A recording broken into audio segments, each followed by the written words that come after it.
First. అదే అంటే చెప్పండి. అంటే ఇది నిజమా? లేకపోతే ఏమన్నా షూటింగ్ ఏం ప్రాబ్లమ్ లేకుండా నడుస్తుందా ఏంటి అసలు? ఇప్పుడు నేను దాని గురించి మాట్లాడాను అనుకో, నా సినిమా మొత్తం ఎగిరి ఈ ఆయ మొత్తం వెళ్ళి దాని గురించి రాస్తారు.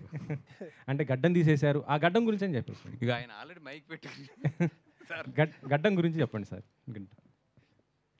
అంటే టు బీ హానెస్ట్ నాకు మొన్న ఏదో ఆర్టికల్ ఎవరో ఫ్రెండ్ పంపితే చదివాను 2-3 articles.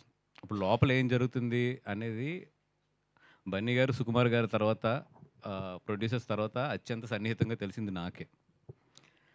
For us it's a very very simple and చాలా మేము ఆ ఆర్టికల్ చూసుకుని నవ్వుకునే సిచ్యువేషన్లోనే ఉన్నాం మేము అందరం అయితే.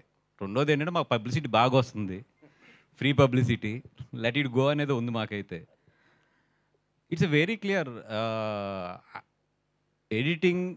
ఎందుకంటే బన్నీ గారి వర్క్ కరెక్ట్గా చూస్తే మాకు 15 డేసే ఉంది. ఒక క్లైమాక్స్, ఒక సాంగ్ చేయాలి ఆయన అంతే. మిగతాదంతా అయిపోయింది. ఎక్కువ వర్క్ ఆయనది ఉంది. ఎవరిది ఆయనది ఉంది. ఎందుకంటే ఆయన డేట్ల మధ్యలో ఏప్రిల్ మేలో కొన్ని డేట్లు క్యాన్సిల్ అయినాయి అక్కడ. దానివల్ల ఏంటంటే ఎక్కువ వర్క్ అయింది మిగిలింది మాకు. బన్నీ గారి హానెస్ట్గా 15 డేసే ఉంది. 15 to 17 డేస్ అంత ఉంది వర్క్ అంతే. సో సుకుమార్ గారు అన్నది ఏంటంటే ఫస్ట్ ఆయన ఎడిట్ చేసుకుంటే, ఎందుకంటే ఇప్పుడు ఆయన క్లైమాక్స్ చేసేసిన తర్వాత మళ్ళీ ఏదైనా తీయాలి అని అంటే గడ్డం అనేది చాలా పెద్ద ఇది కాబట్టి ఫస్ట్ ఆయన ఎడిట్ చేసేసుకుని ఏదైనా ఫస్ట్ హాఫ్లో ఏదైనా సెకండ్ హాఫ్లో ఎక్కడైనా లింకులు ఉన్నా కూడా క్లైమాక్స్ ఆ సాంగు ఇవన్నీ కూడా ఒకేసారి షూట్ పెట్టుకుందాం అని చెప్పి ఆయన అనుకున్నారు. ఒక ఎడిటింగ్ అంటే 30-35 డేస్ గ్యాప్ ఉంది. అండ్ మధ్యలో ఈ నా 5 డేట్లు కూడా ఉన్నాయి. ముందు ఆయన వర్క్ కూడా అవగొట్టాలి. సో 30-35 డేస్ గ్యాప్ ఉన్నప్పుడు బన్నీ గారు ఆయన ఫ్యామిలీతో వెళ్ళడానికి ఇట్లీకి ఆయన ఏదో కరెక్ట్గా లెక్కేసుకుని 1 మంత్లో వచ్చేటట్లు గీసుకున్నాడు ఆయన. దాన్ని అసలు బీభత్సం చేసి యా ఇప్పుడు ఇది ఎవరేమనుకున్నా దిస్ ఈజ్ ఫ్యాక్ట్.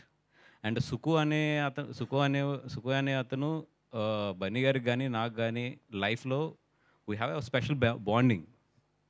మేము అంటే అది ఒక చెప్పలేని ఎమోషన్ అంతే సుకు అనేది. ఇంకో 6 నెలలు షూటింగ్ తీసినా బన్నీ గారు వెళ్తారు అంతే అది. ఎందుకంటే పుష్ప అనేది వాళ్ళిద్దరు లైఫ్లో ఏంటి ఎంత రిమార్క్ అనేది వాళ్ళు దాని పుష్ప అనే ప్రోడక్ట్ వాల్యూ తెలియకుండా ఇక్కడ వరకు రారు. వాళ్ళు అంత జర్నీ చేసిన వాళ్ళు ఎవరు చిన్నపిల్లలు కూడా కాదు వాళ్ళిద్దరూని. సో ఏదైతే ఇది వస్తున్నాయో ఇవన్నీ కూడా జస్ట్ టు బి ఫ్రెండ్, మీరు అందరూ కూడా ఫ్రెండ్స్ కాబట్టి చెప్తున్నాను కానీ రాసుకోవడానికి ఇట్లకి బాగానే ఉంటుంది కానీ బట్ ఇన్సైడ్ వాళ్ళిద్దరి మధ్యలో మాత్రం అసలు అట్లాంటిది లేదు.